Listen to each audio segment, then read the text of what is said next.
बिस्मिल्लाहिर्रहमानिर्रहीम। अस्सलाम वालेकुम डियर स्टूडेंट्स। म्यूटाजेनिसिटी आपकी सिलेबस में जो ये टॉपिक है उसी के रिलेटेड है ये कि म्यूटेशन की वजह से कैंसर किस तरह से होता है और जो म्यूटाजीन्स हैं वो किस तरह से कैंसर कॉज करते हैं। तो ये चैप्टर नंबर 3 है, इस बुक से हमने लिया। ये आपके पास बुक मौजूद है। म्यूटाजेनिसिटी के हवाले से ये सारी बातें इसमें लिखी हुई हैं, काफ़ी डिटेल्ड बात है। कोशिश करूँगा अगर एक लेक्चर में इसको कवर कर दूँ, अगर ना हो सका तो इसका दूसरा लेक्चर जो है वो फिर अलग से इसका बना लेंगे। तो म्यूटेशन जो होती है आपने छोटी क्लासेस से पढ़ते आए हैं, चेंज इन डीएनए को कहते हैं। तो जो ऑन्कोलॉजी डिपार्टमेंट है, ऑन्कोलॉजी स्टडी ऑफ कैंसर, तो उन्होंने फिर इस पे जो रिसर्च की हुई है उस पे ये जो हमने ये पूरा टॉपिक पढ़ना है। तो उसमें अगर हम देखें तो स्टूडेंट्स ये डिफरेंट डेफिनेशंस उसमें हमारे काम आएंगी। तो पहले हम ये टर्मिनोलॉजीज को थोड़ा देख लेते हैं, फिर उसके बाद आगे जो मेन हमारा टॉपिक होगा उसको हम पढ़ेंगे। तो फर्स्ट पॉइंट जो है वो है नियोप्लासिया।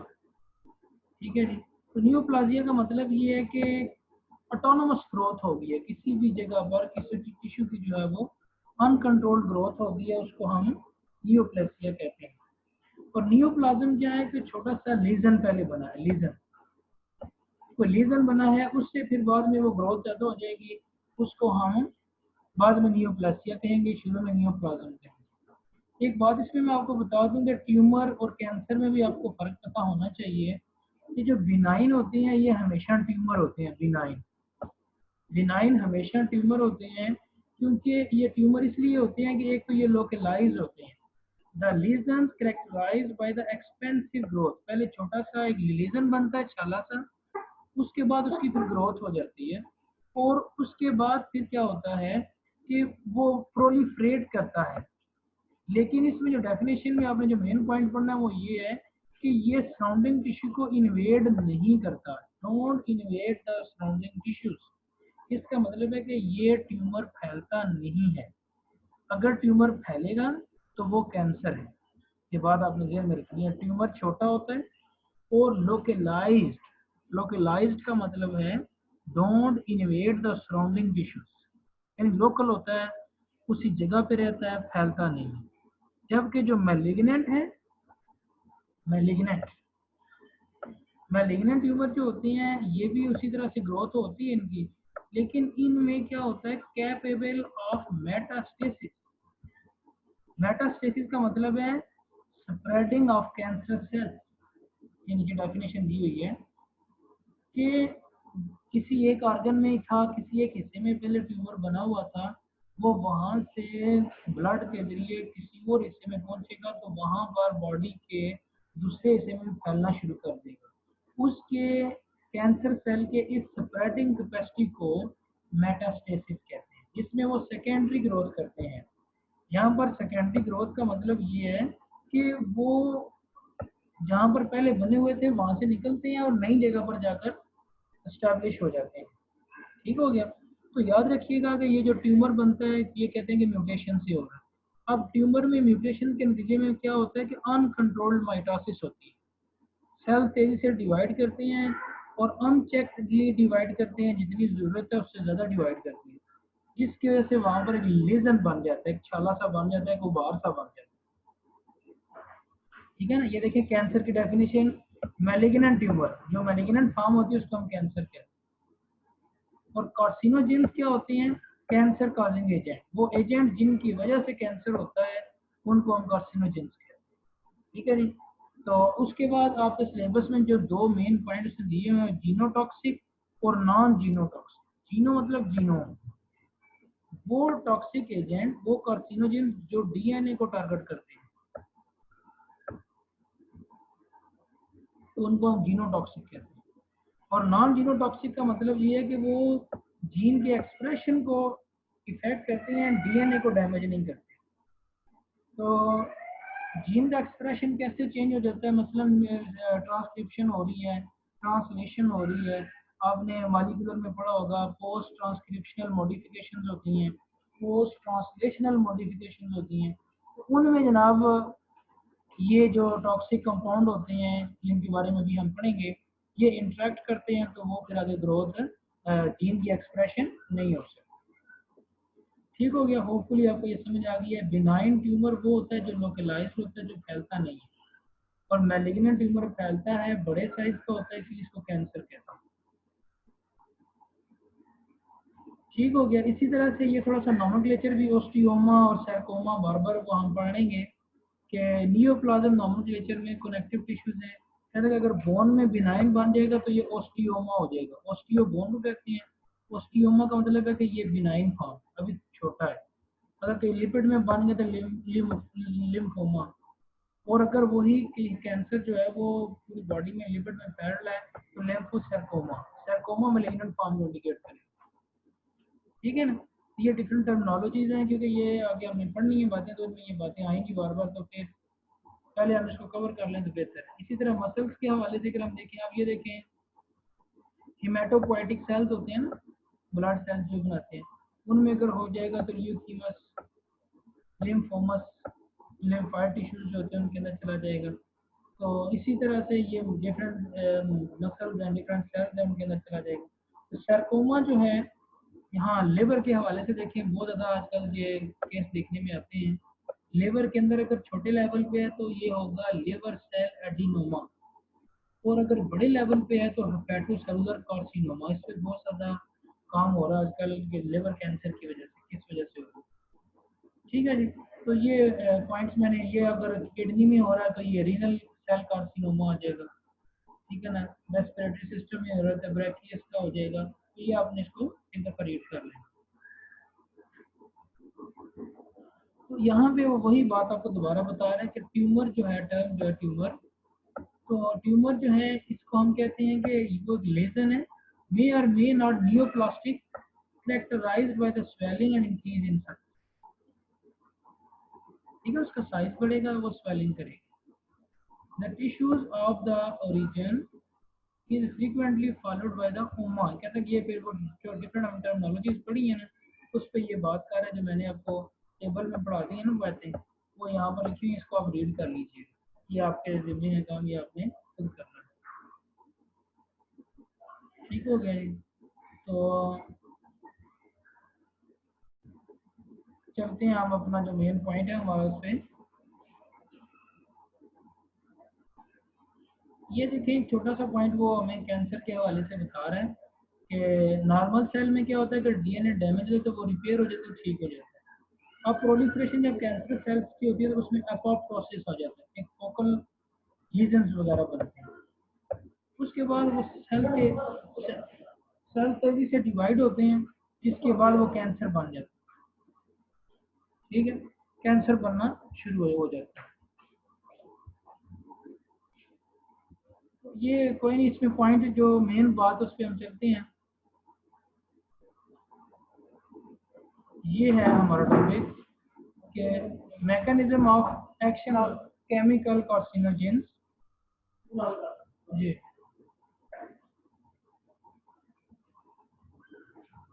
The development of neoplastic require the two events. दो तरह का इसमें वो हमें कहता है कि दो तरह के इवेंट्स इसमें शामिल हो रहे हैं। तो म्यूटेटेड सेल्स हैं, सिलेक्टिव सेल प्रोलिफरेशन है।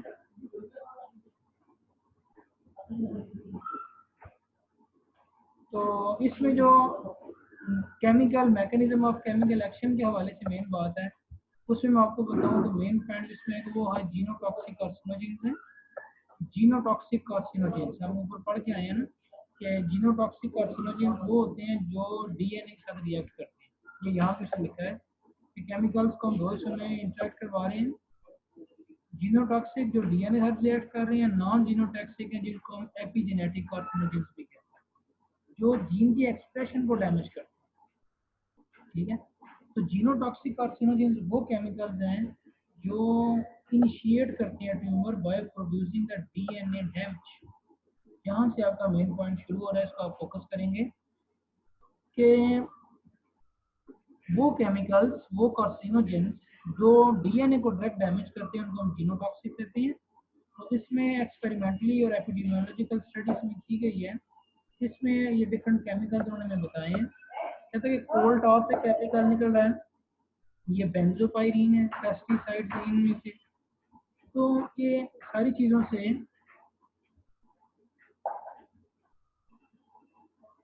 ये डिफरेंट केमिकल्स हैं जो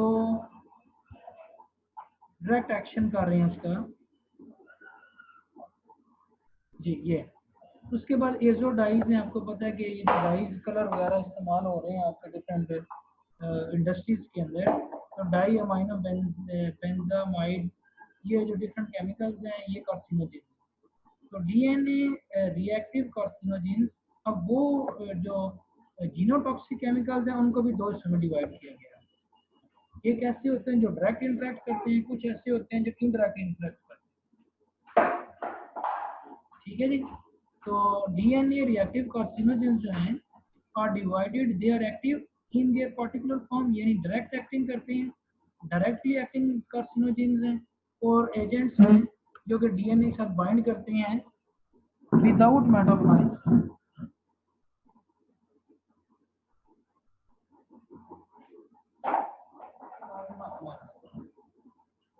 यानी जिस फॉर्म में वो एनवायरनमेंट में मौजूद थे उसी फॉर्म में उन्होंने डीएनए के साथ इंटरेक्ट किया और डीएनए को डैमेज कर दिया। और कुछ ऐसे होते हैं that require the metabolic reaction activation, जो कि एक्टिवेट होने के बाद,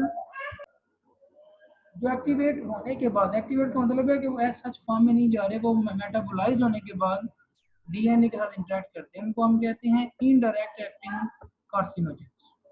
तो दो तरह के आपने देख लिए कार्सिनोजेन, ठीक है जी। ये रुकेंगे आप यहाँ पर।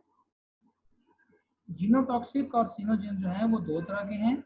एक वो है जो डायरेक्ट एक्ट कर रहे हैं, डायरेक्टली एक्टिंग है, जिनको एक्टिवेशन की जरूरत नहीं है, वो ऑलरेडी एक्टिव होते हैं।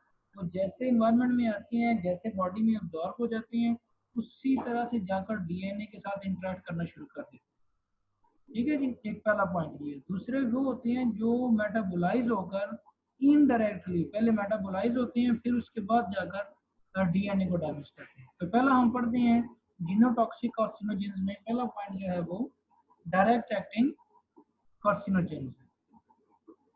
दे डोंट रिक्वायर मेटाबॉलिज्म और एक्टिवेशन। पहली बात ये है directly acting. The chemicals also defined as ultimate carcinogen, यानी इतने होते हैं कि एक दफा जब सेल्स के अंदर चले जाएंगे तो ये डीएनए डैमेज काज करेंगे, ठीक है जी। The examination of the chemical structure of these agents shows that they are highly reactive electrophile molecules which interact with the nucleophilic molecules, यानी जो न्यूक्लियोफिलिक मॉलिक्यूल्स के साथ जाकर बाइंड कर जाते हैं। और अब आप जानते हैं कि सेल्स के अंदर जो न्यूक्लियस लेविंग मॉलिक्यूल है वो सबसे ज्यादा वो डीएनए के साथ जाकर ये बाइंड करते हैं, ये इनका मैकेनिज्म।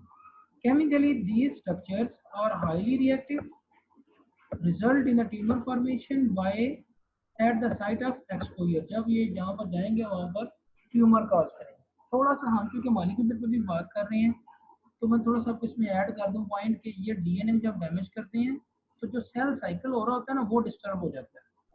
सेल साइकिल एक कंट्रोल लिमिट में होता है नॉर्मली, जब ये सेल साइकिल एक लिमिट से ज़्यादा हो जाता है वहाँ पर तेज़ी से सेल बनना शुरू हो जाते हैं, तो उसके नतीजे में वहाँ पर ट्यूमर बनता है।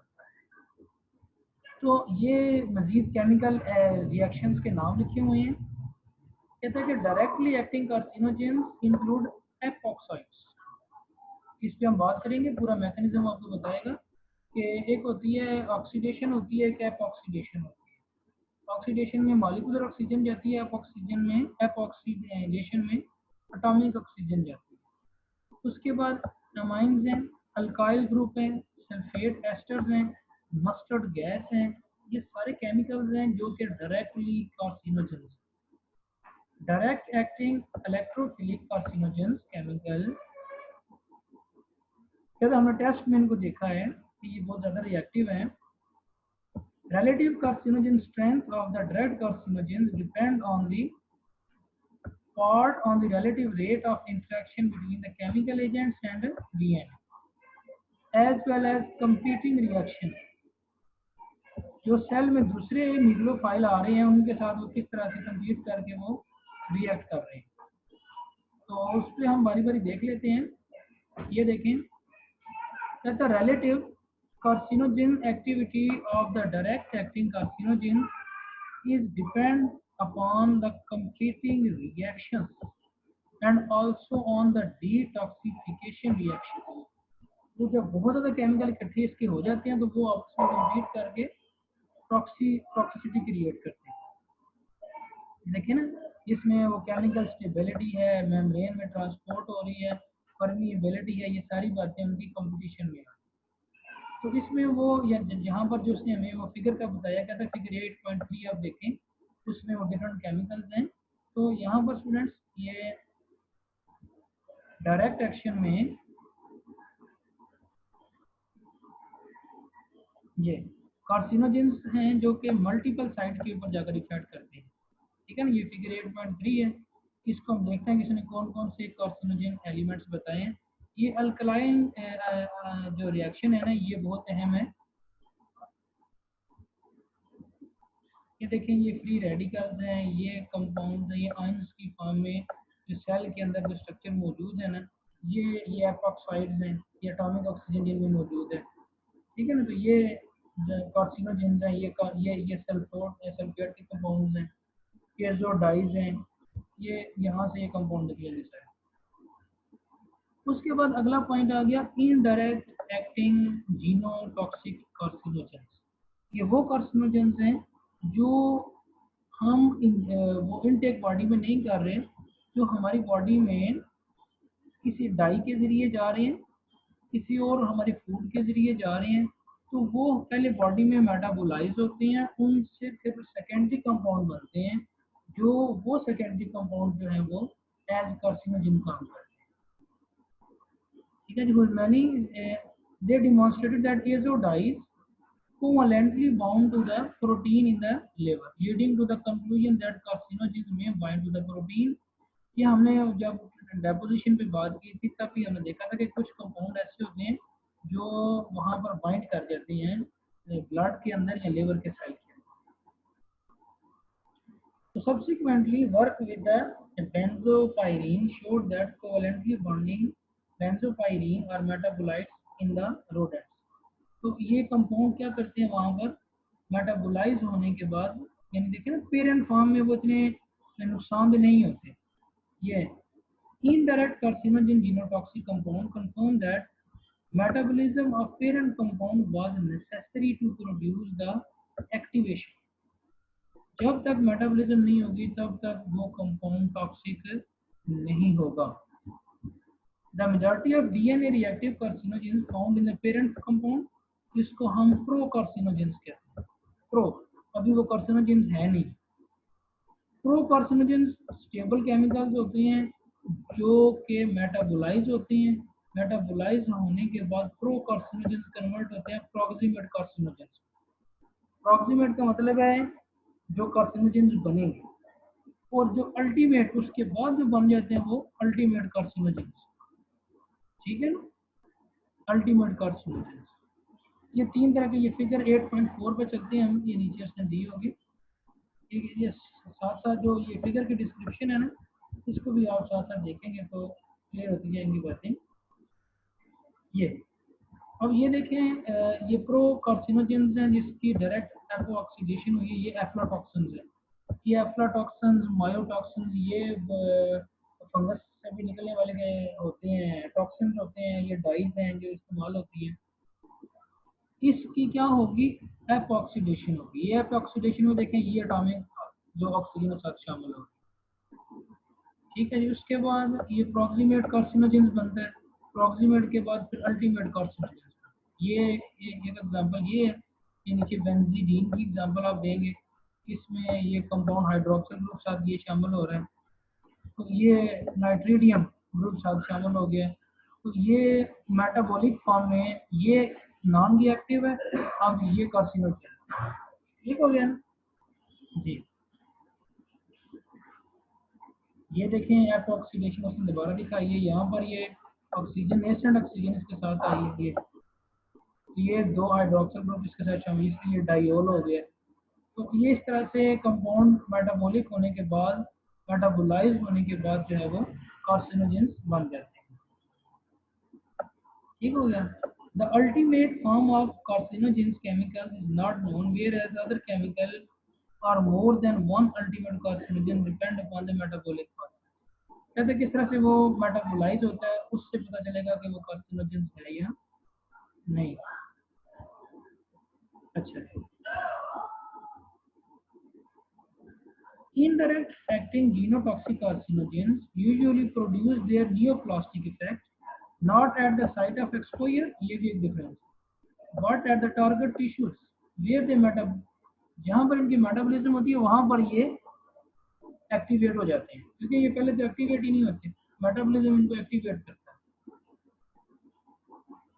Indirect acting genotoxic carcinogens including polycyclic aromatic hydrocompound, ये एग्जाम्पल है जिसमें नाइट्रोसमाइन, एरोमेटिक अमाइन, एफ्लाटॉक्सिन, ये सारे इनडायरेक्ट कार्सिनोजन हैं। ये आप अपने आंसर में हाईलाइट करेंगे, मार्कर के साथ इसको एक्सप्लेन करेंगे, इसको हाईलाइट कर देंगे।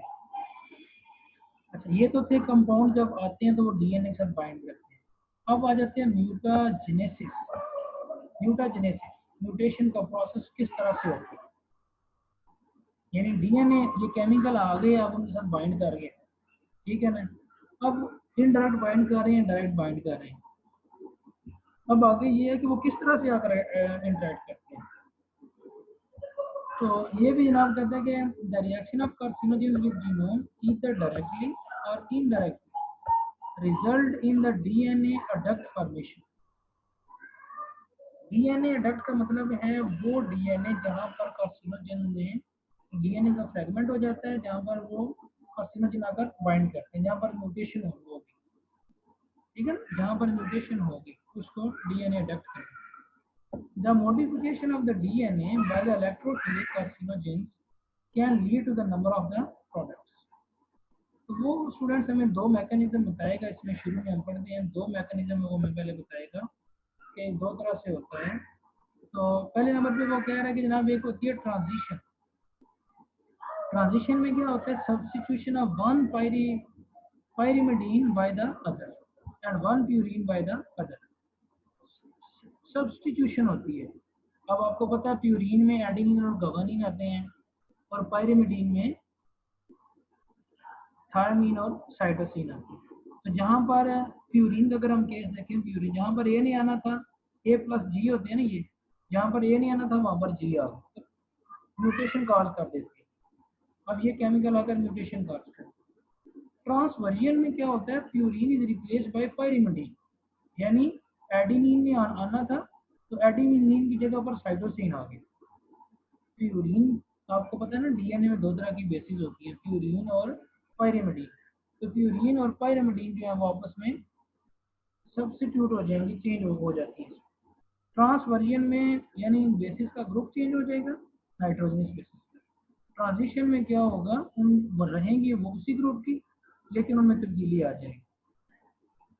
Carcinogens can induce the transition and transversion, ये दोनों काम करेंगे। When adduct, apurinic and apyrimidines are encoded by the DNA replication process, this is misread। जाहिर बात है जब उसमें से apurinic हो गया यानी उसमें प्यूरिन बेसिस मिस होगी, तो जब उसमें रेप्लिकेशन होगी तो वो मिसरीड होगा, बीच में गैप आ जाएगा, तो ये mutation. The polymerase may preferably insert the adenine in response to the non-informative site। ये नेचुरली पोलीमरेज जिस जगह पर इसकी इंफॉर्मेशन नहीं होती वहां पर वो एडेनिन को इंसर्ट कर देगा। तो डॉटर स्ट्रैंड में क्या होगा, एडेनिन का लेवल ज्यादा हो जाएगा, म्यूटेशन हो जाएगी। सेकंड में क्या होगा, shift of the reading frame change हो जाएगी। अब अगर आप यहाँ पर क्लास में मौजूद हो तो मैं आपको बताऊं, अब ये रीडिंग फ्रेम देखें जरा, ACGT, ये एक रीडिंग फ्रेम है। अगर यहाँ से ये G निकल जाएगा तो ये ACT हो जाएगा। रीडिंग फ्रेम सारे का सारा चेंज हो जाता है। Most frame shift mutation, frame shift का मतलब है कि जेनेटिक कोड चेंज हो जाता है। फ्रेम शिफ्ट का मतलब क्या है कि वो बीच में कोई डिलीशन आ जाएगी और चेंज हो जाएगा वो। In the third scenario, DNA strand break up as a result of carcinogens। या फिर ये कार्सिनोजेंस क्या करते हैं, पूरे का पूरा डीएनए को वो डैमेज कर देते हैं। तो वो फास्फोडाइएस्टर बॉन्ड को बीच में तोड़ देते हैं। ये फास्फोडाइएस्टर बॉन्ड का जो क्लीवेज है वो होता है। ये बहुत ज़्यादा समझने वाले पॉइंट्स, इसको अच्छी तरह से आपने देखने हैं। 3 पॉइंट्स उसने हमें बताए हैं। पहले उसने कहा कि मीथेरेट बन जाएगा, ठीक है ना, ए प्यूरिनिक साइट हो जाएंगी, ट्रांजिशन बता दिए, ट्रांसवर्जन बता दिए। अच्छा, उसके बाद जनाब आगे आ गया डैमेज बाय अल्किलेटिंग इलेक्ट्रोफाइल। ये भी आप देखें अल्काइल जो ग्रुप हैं वो जनाब उसमें यानी मिथाइल मीथेन वगैरह वो मिथाइल ग्रुप उसमें ऐड हो जाएंगे। Most chemical carcinogens require the activation to exert the carcinogen effect. The ultimate carcinogens of these chemicals frequently strong electrophiles. ठीक है जी। बिकॉज ऑफ अनपेयर्ड इलेक्ट्रॉन, ये देखें सल्फर के पास 2 इलेक्ट्रॉन अनपेयर है, ऑक्सीजन एंड नाइट्रोजन एटम, और nucleophilic agents, the extent of a duct formation is limited by the structure of a DNA. अच्छा, the bulky electrophile can bind size of the ultimate carcinogen. Stronger electrophile, जितना electrophile ज़्यादा होगा उतना उसको ज़्यादा damage आएगा। Stronger electrophile display the great range of nucleophilic curve. They can attack the weak and strong electrophile. जबकि week electrophile जो है वो कैपेबल होंगे अल्किलेटिंग रिएक्शन। तो ये आगे हम पढ़ते हैं मजीद, इसमें बातें क्लियर हो जाएंगी।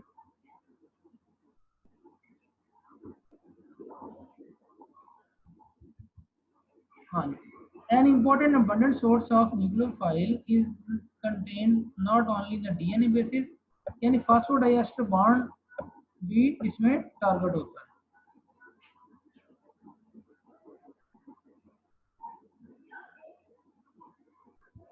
इसमें मैं आपको बताऊं कि the carcinogens DNA adducts may formed at all sites in the DNA. Most common sites of alkylation in the include, यानी जहाँ पर अल्काइल ग्रुप ने आकर अटैच होना है, जहाँ पर म्यूटेशन होनी है, वो गुआनिन का N7 है, एडेनिन का N3 है, सॉरी हाँ, और N1 of adenine, N3 of guanine और ऑक्सीजन 6 ऑफ गुआनिन। ये आप देखें ना, ये फिगर 8.6 में उसने दिखाया है।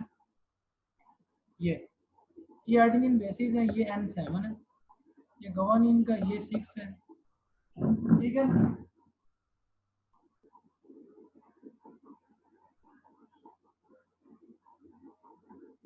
जी, तो ये डिफरेंट उसने साइट्स आपको दिखा दी हैं जहां पर आकर ये पोजीशन ऑफ अल्किलेटेड कंपाउंड, जहां पर वो कार्सिनोजेन आकर बेसिस को डैमेज करेंगे। ठीक है, ये सारा ही हाईलाइट हो गया।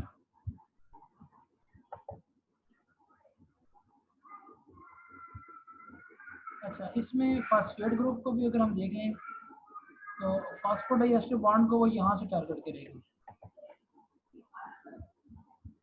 फास्फोडाइएस्टर बॉन्ड को वो ये OH ग्रुप से टारगेट करेगा, और इसको ये ऑक्सीजन से ये थायमिन भी टारगेट करेगा। तो ये देखें ना, example of cellular nucleophile and site of duct formation, यहाँ से डक्ट बनेगा। डक्ट का मतलब है जहाँ से वो फ्रैगमेंट बन जाएगा DNA से, जहाँ से वो डैमेज हो सकता है। ठीक है ना, और ये बेसिस को DNA में बेसिस होती है, कि बेसिस यहाँ से डैमेज हो। The different electrophile carcinogens often display the different preferable site for nucleophile reactions. ये dimethyl nitrosamine and diethyl nitrosamine are the metabolite of P450 oxidation. ये ना साइटोक्रोम होता है, साइटोक्रोम प्रोटीन, उसकी ऑक्सीडेशन से करते हैं। जब इनकी ये मेटाबॉलिज्म होती है, उससे बन जाता है मिथाइल कार्बोनिल। ये 2 कंपाउंड है, डाईमिथाइल नाइट्रोसामाइन और डाईइथाइल नाइट्रोसामाइन। इसकी ऑक्सीडेशन ये साइटोक्रोम P45 450 से होती है, तो ये कंपाउंड बन जाता है मिथाइल कार्बोनियम आयन बनता है। ये क्या करेगा, ये मिथाइल कार्बोनियम आयन और इथाइल कार्बोनियम आयन, ये दोनों जो हैं इनकी स्ट्रक्चर सिमिलरिटी होने के बावजूद ये अल्टीमेट इलेक्ट्रोफाइल, तो ये अल्किलेशन रिएक्शन में काम करेंगे। तो methylated basis of the parental DNA following this reaction, कि इसकी वजह से वहां पर वो म्यूटेशन हो जाए इन दोनों कंपाउंड्स की वजह से। The predominant adduct form following the exposure to the methylating chemicals, ये मिथाइल मीथेन सल्फोनेट है, 7 मिथाइल ग्यूनिन है, इन कंपाउंड के नाम आपने याद करना। मिथाइलेटिंग एजेंट्स हैं, ये सब अडक्ट बना रहे हैं और ये फॉस्फेट बैकबोन को टारगेट करते हैं। उन्होंने बेसिस को टारगेट किया, इन्होंने बैकबोन को टारगेट किया। ये आपके मैकेनिज्म में बातें आ रही हैं। The carcinogens potential of this type adduct form is often debated। कहते हैं कि अभी इसमें कुछ बात हो रही है किस तरह से वो डीएनए को डैमेज करते हैं। एक तो ये बात होगी, यानी या तो डीएनए बेसिस को डैमेज करेंगे या डीएनए के फॉस्फोडाइएस्टर बॉन्ड को डैमेज करेंगे। Another common modification of DNA is the hydroxylation of DNA bases। Hydroxylation oxidative DNA adduct have been identified with 4 bases। Figure 8.7 पे चलिए। ऑक्सीडेटिव फॉर्म, उसमें ऑक्सीजन ऐड हो जाएगी, 8.6 है।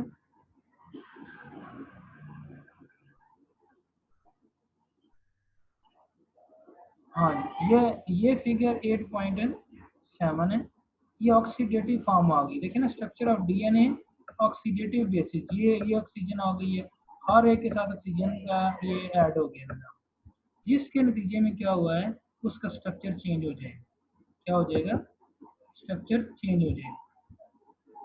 ठीक हो गया ना। ये देखें, ये नाइट्रोजनस बेसिस है सब में, अब ये डैमेज हो गई है, ये स्ट्रक्चर चेंज हो गया, इसने बॉन्डिंग तोड़ दी है। ठीक हो गया ना, ये आपने इसमें देखा।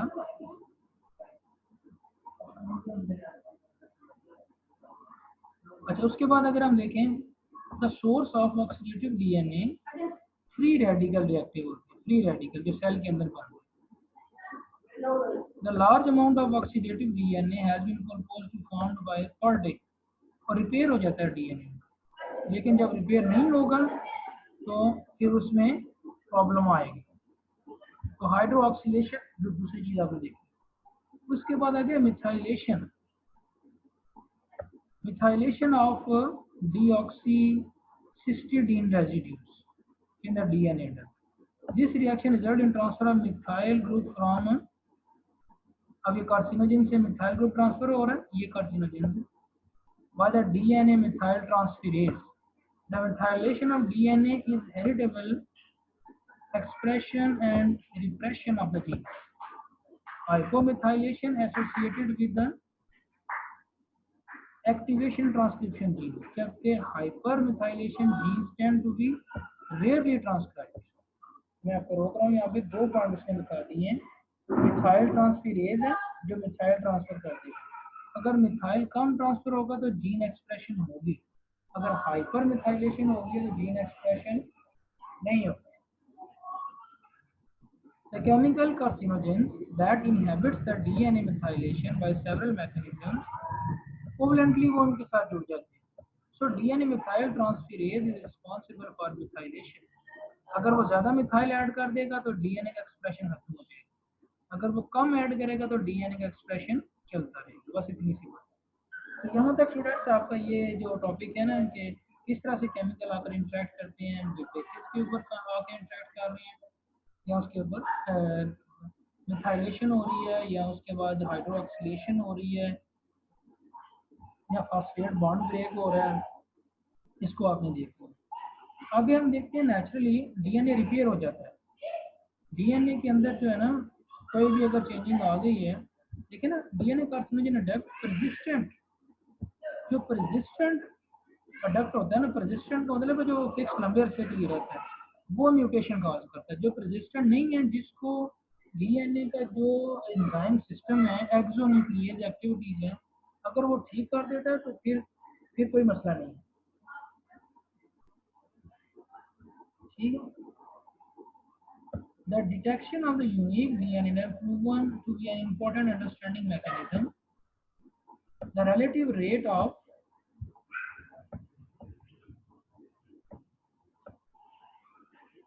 resistant and particular DNA may be important for the carcinogenicity.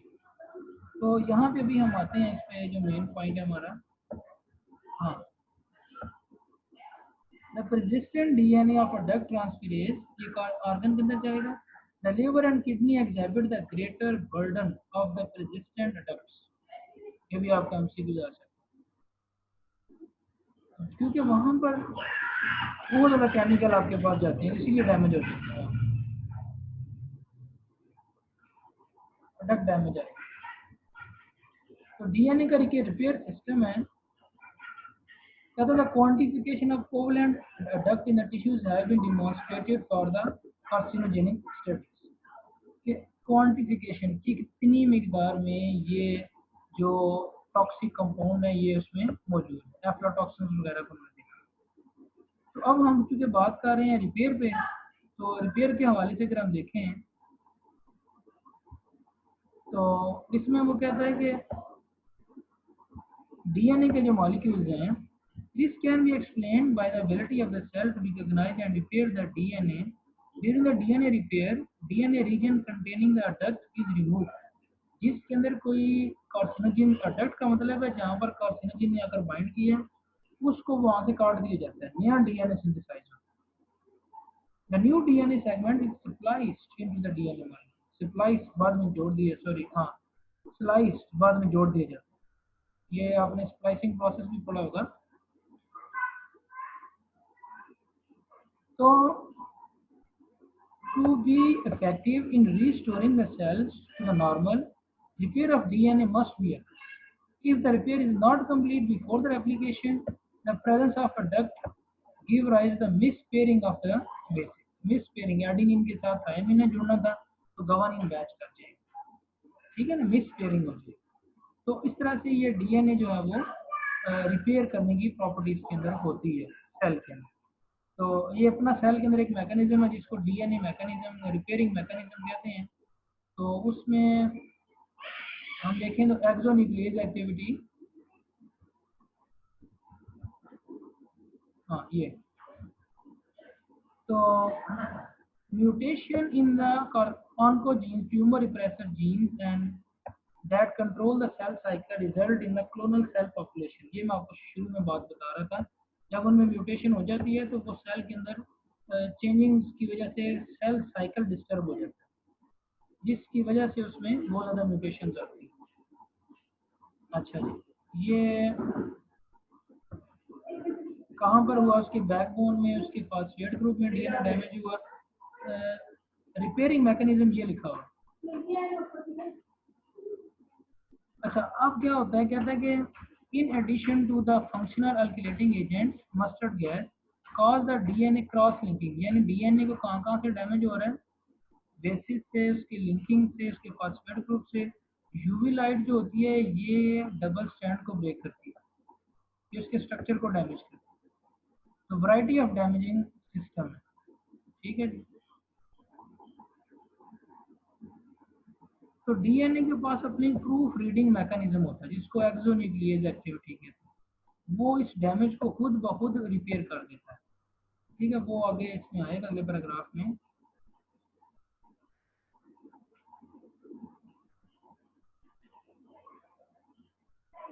ये mismatch repair of a single base pair. अगर कोई सिंगल बेस पॉइंट म्यूटेशन होती है, पॉइंट म्यूटेशन, तो उसको the issue for mismatch repair for the DNA normal is damage when the DNA strand depurination, depurination जहाँ पर purine की कमी हो गई है, कॉमन होता है स्पॉन्टेनियस म्यूटेशंस की वजह से. तो वहाँ पर डीएनए रेप्लिकेशन जब होगी तो ऑल द मैमल, यहाँ से all mammal cells possesses apurinic endonucleases which function to cut the DNA near apurinic site. जो वहाँ से डीएनए को काट देंगे, जहाँ पर म्यूटेशन हुई है वहाँ से डीएनए को काट देंगे और उसके बाद वहाँ पर नया डीएनए बनाएंगे और जो बाद में लाइगेज उसको जोड़ देगा. ठीक हो गया. ये तो पहला हो गया सिंगल पॉइंट वाला। एक्सीजन रिपेयर, जो मिसमैच आ गया उसको एक्सरसाइज काट देंगे, काट के बाहर फेंकेंगे। The protein slide along the surface of double stranded molecule recognize the irregularities in the shape of double helix। तो जो डीएनए डैमेज हुआ है, जो डीएनए के डायमर बने हैं, डायमर डीएनए जुड़ गया दो इसमें, उसकी शेप को वहां से खराब हो गया, उसको वहां से काटेंगे, काटने के बाद उसको दोबारा जनाब वहां पर मैच कर देंगे। ये फिगर 8.9 पे चले, ये देखें, ये पहला पॉइंट है, एपी यूरिनिक साइट है, एपी साइट। तो ये डीएनए डैमेज आया, ये यहाँ पर बेस की साइज बदल गई, ये फिगर में देखें, ये नया चेंज है बीच। अब यहाँ पर डीएनए ग्लाइकोसाइलेज ने क्या किया है, एपी यूरिनिक साइट से इसको निकाल दिया, एंडोन्यूक्लियोसिस ने एपी साइट यहाँ पर आकर इसको ठीक किया है, और यहाँ पर ये पॉलीमरेज 1 ने इसको सिंथेसाइज किया, डीएनए लाइगेज ने फिर इस सेगमेंट को बाद में जोड़ दिया। एक और भी है ना, ये दूसरा देखें, जो हमने देखा था कि शेप खराब हो गई, तो ये यहाँ पर ये यूवी लाइट की वजह से इस डीएनए की शेप खराब हो गई है, तो यहाँ से इतना सेगमेंट काट दिया जाएगा, ठीक है ना। एक्सीजन नंबर 2 जो पॉइंट है, एक्सरसाइज कर देना, अलग कर देना, उसके बाद ये दोबारा रिपेयर होगा, ये रिपेयर होगा डीएनए, ठीक है ना। ये एक्सीजन वगैरह ये न्यूक्लियोटाइड का रिपेयरिंग प्रोसेस। तो दो आपने रिपेयरिंग प्रोसेस देख ली है, एक सिंगल बेस वाला, दूसरा एक्सीजन वाला। और अगला आ गया एंड जॉइनिंग रिपेयर मैकेनिज्म, जिसमें नॉन होमोलोगस क्रोमोसोम, दो अलग अलग से क्रोमोसोम्स हैं, उनको जोड़ना है। The joining of the broken and from the different chromosomes will lead to the translocation of the DNA from one chromosome to the another। Translocation आपने बीएससी में भी पढ़ा होगा, दो डीएनए के सेगमेंट जो है ना वो आगे पीछे हो जाते हैं, ट्रांसलोकेट कर जाते हैं, ट्रांसलोकेट जगह बदले, तो वो पहले प्रोटोकार्सिनोजेंस होते हैं, बाद में अल्टीमेट हो जाते हैं। तो डबल स्ट्रैंडेड ब्रेक और correct repair only when the free end of DNA rejoin exactly, उसको फिर रीजॉइन किया जाता है, नॉन होमोलोगस पेयर को वो रीजॉइन किया जाता है। In this process double strand break one chromosome is repaired while in formation on the homologous, यानी जो दूसरा उसका होमोलोगस होता है ना, अगर एक हिस्सा टूट गया, एक क्रोमोसोम के दो क्रोमेटिड होते हैं, अगर एक हिस्सा टूट गया तो दूसरे को देखकर उसको रिपेयर कर दें। तो ये जनाब आपके पास 2-3 मैकेनिज्म आ गए हैं, जिसमें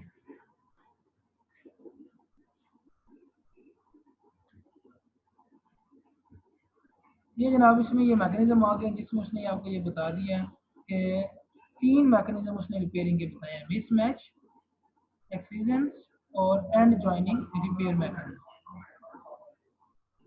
ठीक है स्टूडेंट्स, ये 3 आपने रिपेयरिंग मैकेनिज्म देख लिए हैं डीएनए के। उसके बाद हमने ऊपर म्यूटाजेनिसिटी को देख लिया, इनडायरेक्ट और डायरेक्ट को देखा, ट्रांजिशन को देखा, ट्रांसवर्जन को देखा, ठीक है। और वो किस तरह से आकर वो उसको नाइट्रोजनस बेसिस को डैमेज करते हैं, फास्फोडाइएस्टर बॉन्ड को डैमेज करते हैं। तो ये आपका जो टॉपिक था काफ़ी अहम है, काफ़ी थोड़ा सा मुश्किल है, इसको आप रीड कीजिएगा, कोई बातें हो तो पूछ कीजिए।